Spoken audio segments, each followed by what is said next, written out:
All right. As you can tell from the background color, this is a security talk. And I want to have a quick chat about how we end up with insecure systems even though we're trying to do the right thing. Like say your users, they give you zip files, and you process them to make cache. Well, of course you're going to put some kind of max request limit on that. And you'll buffer them into some kind of queue to protect your downstream systems.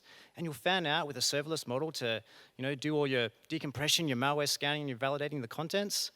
And then a zip bomb drops.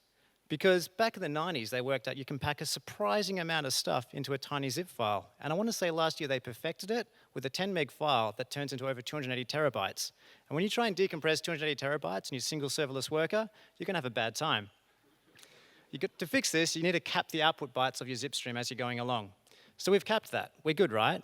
Well, let's have a look what's inside the zip. A zip is full of entries. Each entry has a header and some compressed content. The header contains the file name. The file name can be a relative path.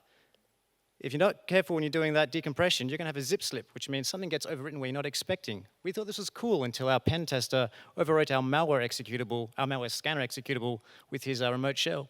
You've got to validate the pass if you're doing, validate your pass if you're processing zip entries by hand, and if you're using a third-party library, make sure it's from something 2019 or newer, because there's a whole range of vulnerabilities they fixed back then. Well, what happens if there's XML inside your zip? Well, the XML is this cool thing called entities, where you grab a little part of XML and inject it somewhere else. Here, we have 10 lols. If we grab that line, we have 100 lols. And oh my God, we have 1 billion lols. Or the billion laughs attack. But Eric, you say, XML's not cool anymore. Everyone's using YAML. It doesn't matter. Kubernetes found this out last year. To fix this, in the same way, you need to measure and cap the decoded content size of your resulted string. And ideally, just disable that language feature entirely if you're not using it. Even better still, use a format that doesn't let internal references exist, like JSON, because JSON's cool. Except this little example here, when deserialized, is actually an arbitrary code exploit and runs calc.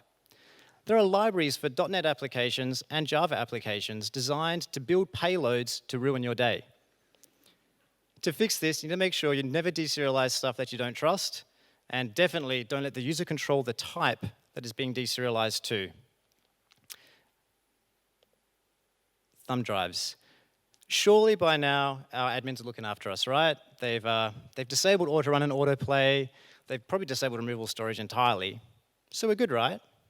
Except this pictured device here is actually a 10-year-old thing called a rubber ducky. It contains a fully scripted keyboard that can vomit out at about 1,000 words a minute, hacker juice and keyboard shortcuts into your machine, and can open a reverse shell in about 3 seconds. You're going to have a bad day. What do you do with this? Seriously, don't plug in stuff that you don't know what it is. The cables, though, that you picked up, like that Modus one, I'm sure that's fine.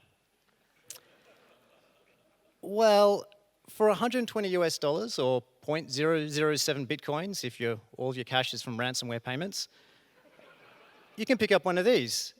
And inside it is a little microchip containing a 802.11 radio and a web server. That's right. In the cable is a web server and a Wi-Fi modem. How much do you trust the cables in your office? How much do you trust the supply chain of everything that's lying around there? Thanks.